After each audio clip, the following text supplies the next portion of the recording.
I like you, but I'm not into you that way, my GF said after I kissed her. She thought she had all the leverage. A month later, she was crying over everything she lost, without even realizing she gave it up. Hey Reddit, my girlfriend told me something a few weeks back that changed everything. Instead of blowing up or begging, I decided to take her words at face value and focus on myself. Some might call what I did petty, but honestly, I just stopped doing all the things she thought she was entitled to. The fallout from that has been interesting. I, 27 male, work in IT, systems, and networks. I like order, logic, systems that make sense. I don't do drama, never been the emotional type. Carmen, my girlfriend, 24 female, knew that when we got together. We'd been living together for a while. To everyone else, we looked like the normal couple. I paid the bills, planned trips, handled her car problems, kept the house in shape. She floated around with her, I deserve this energy, and honestly, I let her. I didn't mind back then because I thought she was in it with me. Turns out, she was in it for what I gave her. It was a Thursday night. We were on the couch watching this dumb Love Island BS. I leaned over to kiss her goodnight like always and told her I loved her. That's when she got that serious face. The one women make right before they drop a grenade they think you'll catch. She muted the TV, turned to me and went, I like you, but I'm not into you that way. I just stared at her for a second. Not mad, not sad. More like a system error popped up in my head.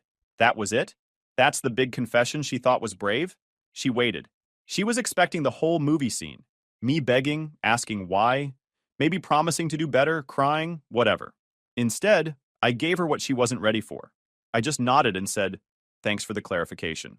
Then I stood up and went to bed. The way she looked at me when I walked out was priceless, like she had studied for the wrong test. I lay in bed scrolling my phone, and sure enough, I heard hers blowing up.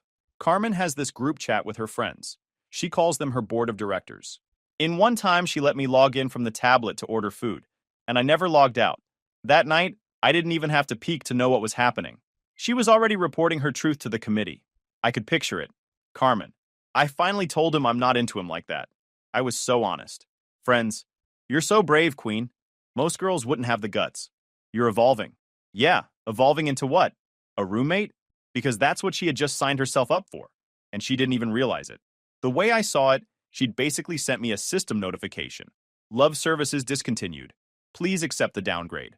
And since I'm a systems guy, I did what made sense. I processed the data, acknowledged it, and updated the system. She likes me, but she's not into me? Cool. That means I'm not required to run the boyfriend features anymore. No more updates for her side of the network. Thing is, Carmen thought she had pulled off some genius power move. In her head, she gets all the perks. My stability, my money, my cooking, my care. But without the messy job of actually being in love, she thought she hacked the relationship and rewrote the rules in her favor. What she didn't know? She just activated what I like to call the roommate protocol. It's simple. When you downgrade me to, I just like you, I'll treat you like I just like you. Polite, civil, no anger, no passion, no love, just the same energy you'd give to a coworker you don't hate, nothing more.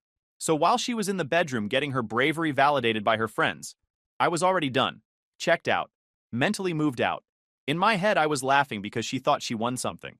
What she really won was a slow, systematic shutdown of every benefit she used to take for granted. No more good morning texts, no more coffee made just the way she likes it, no more fixing her car when it rattles or booking her dinners, no more flowers, no more bills quietly handled. All those things were in-love features. She said she wasn't into me, so guess what? Those features expired immediately. That night, I fell asleep thinking, this is going to be fun, because unlike Carmen, I don't do emotional explosions. I do slow, efficient dismantling. I'm not petty, I'm precise. And watching her little castle built on entitlement collapse under its own weight, that's going to be better than any big dramatic breakup scene she thought she was walking into. She thought she had me cornered. She thought I'd be desperate to climb back into her approval. But the reality was simpler. She fired herself from the role of girlfriend, and I was about to make sure she understood what being just liked really felt like. So yeah, Carmen thought she was being brave. What she really did was hand me the keys to her own undoing, and I couldn't wait to get started. The morning after Carmen's little, I'm not into you that way speech, I kicked things off. If she thought I was bluffing when I thanked her for the clarification, she was about to find out what that meant in real life. Normally, mornings were automatic. I'd roll over, say, good morning, shuffle into the kitchen, and make her coffee with that weird almond milk she swore was essential for her existence. That day, I didn't say a word. I got up, showered, dressed, brewed a pot, poured myself one mug, and filled my thermos for work. I left the rest of the pot sitting empty. Carmen padded into the kitchen a few minutes later, hair a mess, looking half asleep. She looked at the pot, then at me. "Did you forget mine?" she asked. I didn't even look up from tying my shoes. "Nah, just made enough for me. Thought you'd want to handle your own." The silence was thick. She wasn't used to that. I tossed a casual, "have a good day," over my shoulder as I headed out. No kiss, no love you. Just a polite nod like you'd give a neighbor when you check the mail at the same time. Later that afternoon, she texted me, "No good morning today?" I replied, "Don't usually text each other that." No follow-up from her. That week, the changes stacked up fast. Grocery shopping? Only for me. My fridge shelf looked like a catalog. Meal prep containers stacked, chicken breast, rice, veggies, steak. Her side, empty, except for a sad carton of almond milk. Normally, I'd load her up with snacks and bread she liked, but why? That was boyfriend work. Roommates handle their own. One night while I was meal prepping, she opened the fridge and frowned. "You didn't get anything for me?" I shrugged. "Didn't know what you wanted. Easier if you just grab your own." She stood there like she'd just seen a UFO, then stomped off. The phone wallpaper thing was unplanned, but I'll admit it was satisfying. For years, my lock screen was a picture of us on some beach trip. One night, I switched it to my car. A shot I took after I polished it up. Carmen saw it when I was checking messages and froze. "Where's our picture?" she demanded. I shrugged again. Didn't fit the theme anymore. Her eyes narrowed, but I turned back to my laptop like I hadn't noticed. Meanwhile, I started filling my time differently. Before, most nights I was on the couch with her watching shows I didn't care about. Now, I was barely home. After work, I hit the gym. 2 hours lifting, headphones in, mind clear. Then I'd head to my buddy's garage. We'd play poker, shoot pool, fix up his old Mustang. Guys' nights turned into a regular thing. Carmen noticed. She always noticed. "You're never home anymore," she said one night as I came in late. I dropped my bag by the door. "Yeah, catching up with the guys. Haven't seen them in forever." "That's not true. You used to see them plenty." I smirked. "Not like this. Guess I was too busy before." She didn't like that answer, but she didn't push it either. Probably because she still thought this was temporary, that I'd snap out of it and go back to the guy who built her entire lifestyle. Thing is, I wasn't even cold. I was polite, civil, the same way I'd treat a coworker I didn't mind. Carmen wanted me out of the in-love zone, so I parked myself exactly where she put me. She thought that meant freedom. What it really meant was emptiness. At first, she seemed relieved. She had her space. No more pressure from me, no more obligations. She strutted around like she'd pulled off the smartest relationship hack ever. Boyfriend perks, no boyfriend expectations. She didn't get it yet. The perks were tied to the expectations. Remove one, you lose the other. By the end of the week, the vibe in the apartment had changed. It wasn't a shared home anymore. It was two separate lives crossing paths. I was eating better, lifting heavier, laughing harder with my friends. My phone was lighting up with messages from the guys. "Glad you're coming around again, man. Bro, you're killing it at the gym lately." Meanwhile, Carmen's phone lit up with her board of directors telling her how brave she was. But when I'd walk in after a night out, she'd be sitting on the couch, scrolling, alone. She wanted space. She got it. All of it. And I wasn't planning on giving it back. The more I pulled away, the more I realized just how much of my time had been sunk into propping Carmen up. With her downgraded to roommate, I had hours of free space every day, and I filled it fast. By week 2, my schedule looked nothing like before. I hit the gym 4 nights a week, sometimes 5. It wasn't just about lifting, though the progress in the mirror was obvious. It was about the people. I started talking to other regulars. Guys spotting each other, trading tips, making jokes about form. And then there were the girls in our circle too. Not flirty, not in any weird way, just part of the same crew that liked to grind hard and hang out after. Pretty soon, we had a little group. We'd train together, then grab food. A couple of them added me on Instagram. Next thing I know, I'm tagged in a group pic after a late-night diner run. Everyone flexing, laughing, sweaty from the gym. It wasn't anything crazy, but compared to the hermit life I'd been living with Carmen, it was a total upgrade. And Carmen noticed. Oh, she noticed. The next morning, the first real crack showed. Carmen tried to start small talk while I was packing my gym bag. "So, who are those girls in the picture?" she asked. I zipped the bag. "Friends." "Why?" I just think it's weird you didn't tell me about them. I gave her a flat look. Would you like a PowerPoint? I can list all my friends with footnotes, color-coded. She rolled her eyes and stormed off. Thing is, I wasn't even trying to be petty. I was just done feeding her the old version of me. The guy who reassured her, planned her life, made sure she felt secure. That was the boyfriend. She'd made it clear that guy was retired. Meanwhile, her own comfort was starting to slip. Grocery run number 2 hit her hard. I came back with my usual load. This time, I didn't even bother leaving space in the fridge. By week 2, my meal prep containers had taken over most of the shelves. I told her she could use the bottom drawer for her stuff. She slammed the fridge door harder than necessary. Later that week, she circled back to the car issue. I was on my laptop when she leaned against the doorframe. My car's still making that noise. Can you just take a quick look at it? Without looking away from my screen, I said, best bet is a mechanic. Try Yelp. Filter by 4 stars and up. You always did it before, she snapped. Yeah, I said, finally turning to face her. I used to. Things are different now. That's on you to handle. The silence after that one was heavy. She just glared at me, then left. For the first time in years, I felt like I was living for me instead of constantly maintaining her little comfort bubble. And that scared her.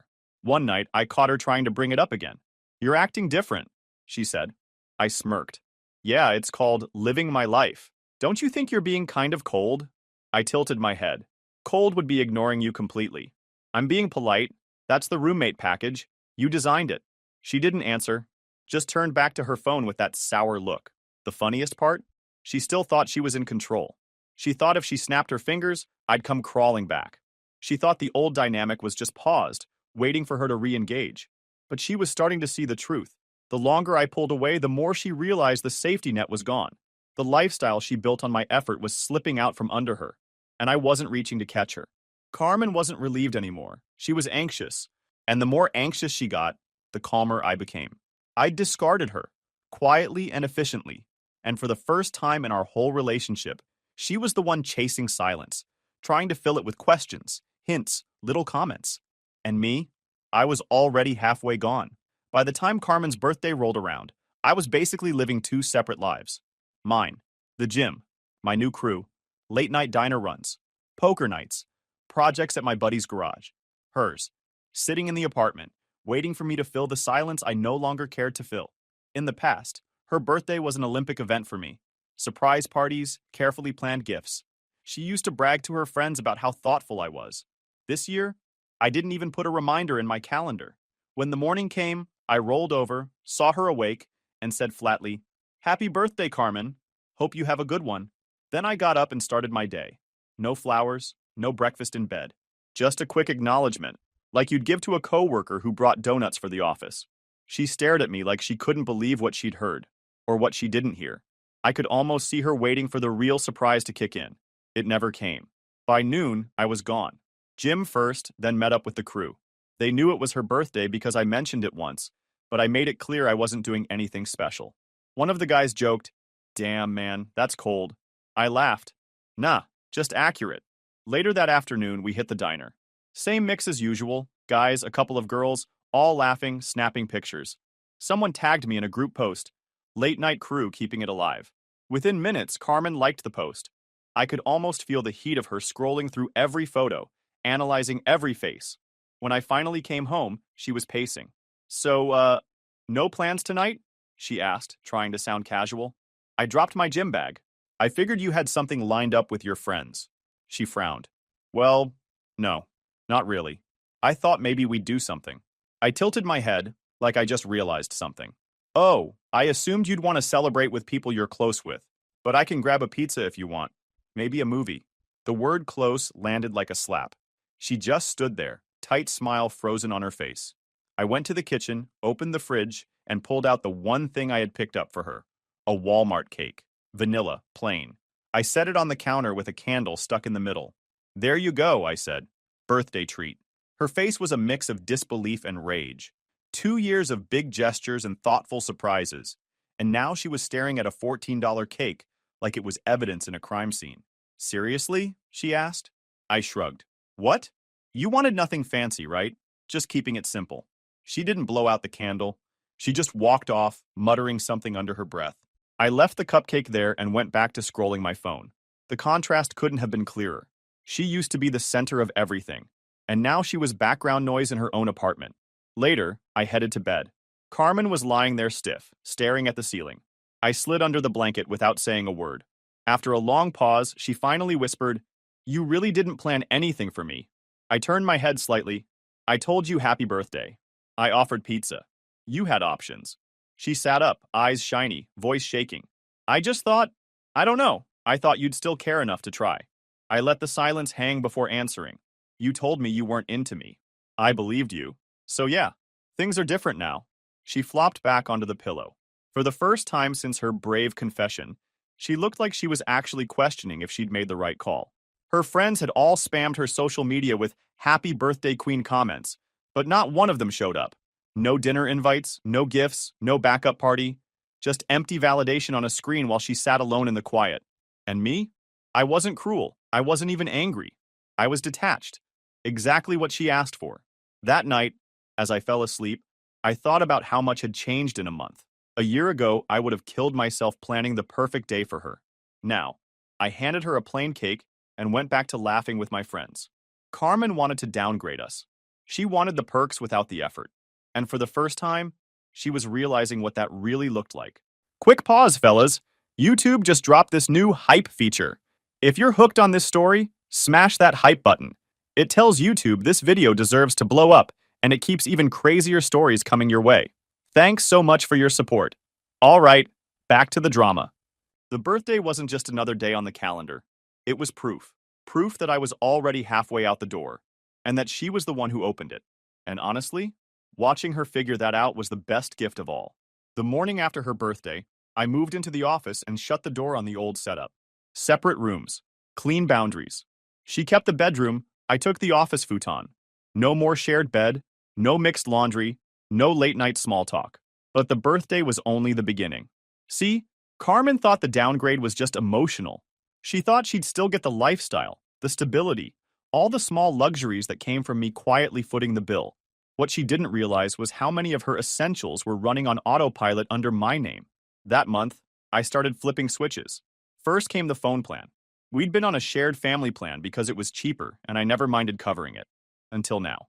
I logged in, removed her line, and kept mine. Simple. Why should I keep paying for someone who told me she wasn't into me? The fallout came 2 days later. I was at the gym when my phone buzzed. It was Carmen, texts flying in rapid fire. "My phone isn't working. It says my account is inactive? Did you do something?" I waited until I finished my set before answering, "Yeah, I took you off the plan. You'll need to set up your own account now." She blew up my phone with calls, which I ignored until I got home. When I walked through the door, she was standing there, phone in hand, face pale. "Why would you do that?" she demanded.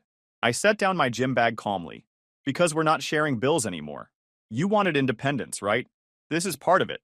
She gawked like I'd just spoken another language. "But I don't even have a job right now." "Guess you'll have to figure that out," I said, heading for the shower. Next came the streaming accounts. Netflix, Spotify, even the Prime account she used to order random junk. All of it was under my card. All of it got canceled for her. The meltdown was immediate. One night, she was curled up on the couch, remote in hand, hitting buttons. "Why isn't Netflix working?" she called out. I walked by with my protein shake. "Oh, I changed the password and signed out every device. Deleted your profile. Easier that way."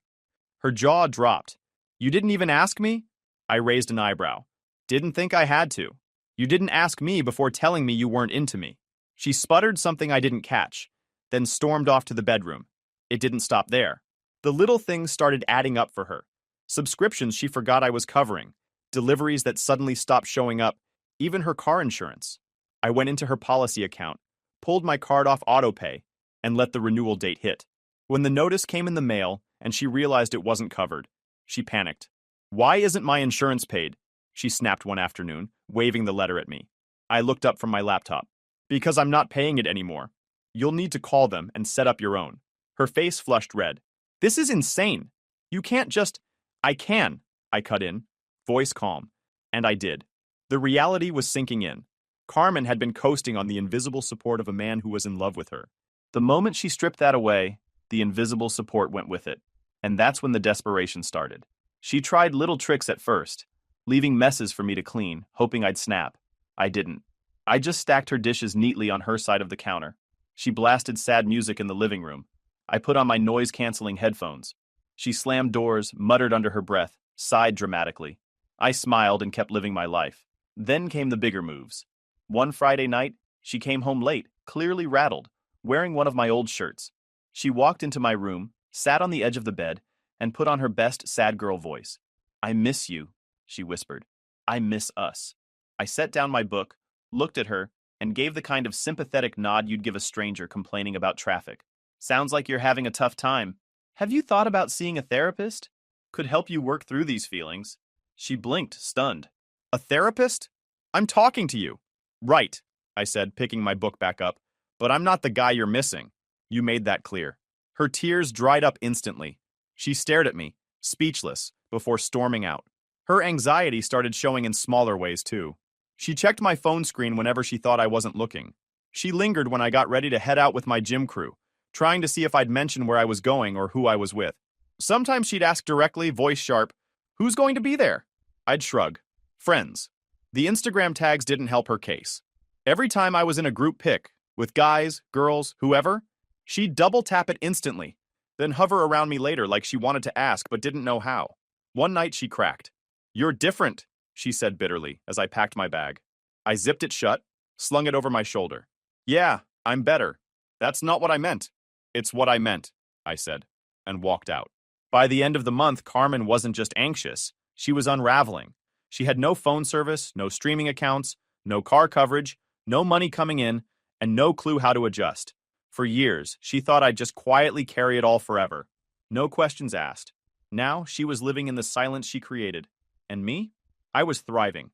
I had new friends, a stronger body, clearer mind, and a life that finally revolved around me instead of revolving around her entitlement. She thought she was brave when she said she wasn't into me. What she didn't realize was that bravery without foresight is just stupidity. And every day she was proving that point better than I ever could. Watching her sit in the quiet, scrolling through her phone with Wi-Fi she barely helped pay for, while I laughed with people who actually wanted me around, that was the real fallout. And honestly, I enjoyed every second of it. Carmen, on the other hand, was unraveling. The silence, the missing perks, the steady drain of comfort she had built her life on. It was all catching up to her. At first, she tried little tricks, leaving dirty dishes in the sink, laundry piles on the couch, crumbs all over the counter. Things I used to clean up without a thought. Now, I just stacked the dishes neatly on her side of the counter, folded her laundry into a pile on her bed, swept my side of the kitchen and left hers exactly as it was. She'd walk in, see her mess untouched, and huff like I'd committed some crime. "You're seriously being petty," she snapped one afternoon. I looked up from my laptop. "For not cleaning up after you? That's not petty, Carmen. That's normal." She rolled her eyes so hard I thought they'd get stuck. "You're acting like a child. Just because I said I wasn't into you doesn't mean you have to punish me." I leaned back in my chair, calm as ever. "Punish you? I'm just living my life. You're the one tripping over the difference." That shut her up for about 5 minutes. The next strategy was noise. Sad music blasting in the living room, TikTok videos on full volume, anything to get a reaction. I slipped on my noise-canceling headphones and kept working. She once stood in the doorway waving her arms like I was supposed to acknowledge her. I gave her a thumbs up without looking away from my screen. The fury on her face was almost comical. Then came the guilt trips. One night, I walked in late after hanging out with my gym crew. Carmen was sitting at the kitchen table, arms crossed, eyes red. "You're never home anymore," she said. I dropped my bag. "Yeah, I've been busy." "With them?" she sneered, nodding toward my phone. "Friends," I said simply. Her voice cracked. "You don't even care about me anymore." I smirked. "You told me not to. Remember?" Her jaw clenched, and she stormed off. The following week, she upped the ante.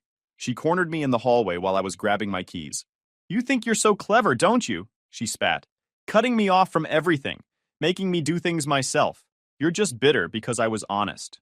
I turned slowly, leaning against the wall, cool as ever. "Honesty doesn't mean freedom from consequences. You said you weren't into me." "Okay." I adjusted. "That's not bitter. It's logical." "You're pathetic," she snapped. "Petty and pathetic." I smiled. Funny. Pathetic looks a lot like thriving then. Her face flushed, but I walked out before she could fire back. She hated the fact that she couldn't get a rise out of me. Yelling, crying, guilt-tripping, it all bounced off. I was unshakable, and she knew it. By now, even her friends were noticing. I overheard one of her calls. No, he doesn't fight. He doesn't yell. He just doesn't care. It's like I don't exist. That's exactly what she had asked for, though she'd never admit it. The breaking point came a week later. She barged into my room while I was on a call with one of my buddies, slammed the door behind her, and started shouting. "You think you're so high and mighty, don't you? Acting like you're above it all. You're just trying to hurt me because I said one thing you didn't like." I muted my phone and set it down. One thing? Carmen, that one thing was you telling me I wasn't worth loving. Don't play dumb now. Her voice cracked into a whine. That's not what I meant. I tilted my head. It's exactly what you said, and I don't deal in translations. She stomped her foot like a teenager. You're cruel. You're punishing me for being brave. I chuckled. Brave? Brave is handling your own bills. Brave is standing on your own 2 feet.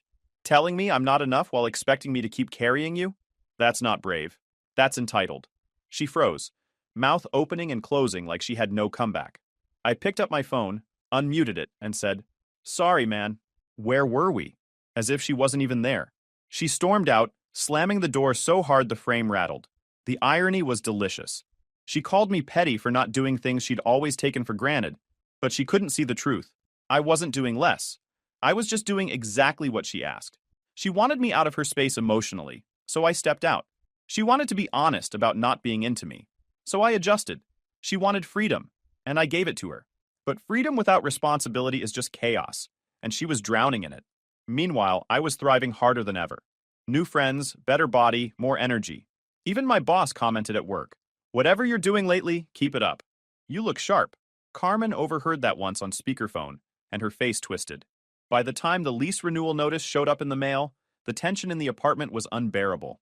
I set the envelope on the kitchen counter and went about my day. Carmen saw it, picked it up, and stared at it for a long time. She didn't say anything, but I could see the gears turning in her head. She was terrified, not just of losing the comfort of the apartment, but of what it meant if I really walked away. Because deep down, she knew the truth. Without me, she had nothing. No plan, no stability, no fallback. And the best part? She had no one to blame but herself. The lease renewal sat on the counter for days, like a ticking clock. Carmen would glance at it every time she walked by, but she never brought it up. She knew the conversation was coming, but she didn't want to hear the answer. Eventually, she couldn't avoid it anymore. One night, I came home from the gym, dropped my bag by the door, and found her sitting at the kitchen table with the envelope in front of her. Her hair was a mess, eyes red like she hadn't slept. We need to talk about this, she said, voice small. I pulled out a chair across from her. Okay, what's on your mind? Are we renewing? She asked. Her hands twisted the envelope like it was going to give her the answer. I leaned back casually. I'm not. Already signed a lease for a new place. 1 bedroom. Closer to the office. The color drained from her face. What? What do you mean you're not? Where am I supposed to live? I shrugged. That's up to you. You'll figure it out. Her mouth opened and closed. For once, Carmen had no script. Then her voice rose, shaky and angry. So you're just leaving me? After everything I did for you? I couldn't help but chuckle at that one. Everything you did for me? Carmen, I carried this entire thing on my back. You told me you weren't into me, and I believed you. I adjusted. I didn't do anything to hurt you. I didn't sabotage you. I just stopped living for you and started living for myself. That's all. She slammed her hand on the table. You're punishing me. You cut me off. You embarrassed me. You've been ignoring me like I don't exist. I leaned forward, voice calm, steady. No, I didn't punish you. I didn't embarrass you. I didn't sabotage you. I simply removed myself from your little bubble. Everything you lost? That was never yours to begin with. It was mine. My effort, my money, my time. And when you said I wasn't worth loving, I stopped giving you those things. That's not punishment. That's reality. She shook her head furiously, tears streaking down her face. I made a mistake, okay? I was confused. I want things back the way they were. I let the silence hang for a beat. Then I said, I'm sure you do. But the guy who did all that for you only existed because he thought you loved him. Without that, he doesn't exist, and I'm not bringing him back. Her voice cracked into a whine. That's not fair. I gave her a half smile. Fair would have been you being honest before you let me invest years of my life into someone who was never into me. What I'm doing now? That's just me moving on. She pushed back from the table, pacing, hands in her hair. You can't just throw everything away. We have history. I stood up slowly. History doesn't pay rent, and it sure as hell doesn't earn respect. She froze, breathing heavy. For the first time since her big confession, she looked genuinely afraid. Afraid not just of losing me, but of facing the world without the safety net she'd taken for granted. That's when I pulled out the small velvet box that had been delivered earlier that day. I set it on the table in front of her. Her eyes lit up instantly. Even after everything, she still thought I was going to cave, that this was some grand gesture to prove I still loved her. She reached for it with trembling hands. I let her open it. Inside wasn't a ring. It was a simple keychain, polished silver, with the words carved into it. I like you, but we're over. Her face collapsed. I picked it up, held it in the light, and said, "Thought you'd appreciate the souvenir. It's the only thing I'll ever give you again." She broke then. Tears, anger, the whole performance. "You're cruel. You're heartless. You're going to regret this." I slid the keychain back into the box, closed it, and left it on the table in front of her. A parting gift, the only thing she'd ever get from me again. "No, Carmen, you're going to regret this. Because you thought my love was infinite, unconditional, free. You thought you could pull it away whenever you wanted, and I'd just keep giving. Turns out the only condition was that it had to be mutual, and you couldn't even give me that." Her sobs filled the kitchen. I picked up my bag, slung it over my shoulder, and headed toward the door. "I move out next week," I said calmly. "You'll want to figure out your next step before then." She didn't answer. She just sat at the table, broken, staring at the empty envelope like it held her future. When I walked out that night, I felt lighter than I had in years. Not because I got revenge, not because I hurt her, but because I finally stopped letting her entitlement run my life. I didn't need to sabotage her. I didn't need to scheme. All I did was focus on myself, and she couldn't survive without me. That wasn't my problem anymore. The silence that used to feel heavy now felt like freedom. Carmen got exactly what she said she wanted. A life with a man who wasn't into her. She just never imagined that man would be me. Packing my things, walking out the door, and not looking back.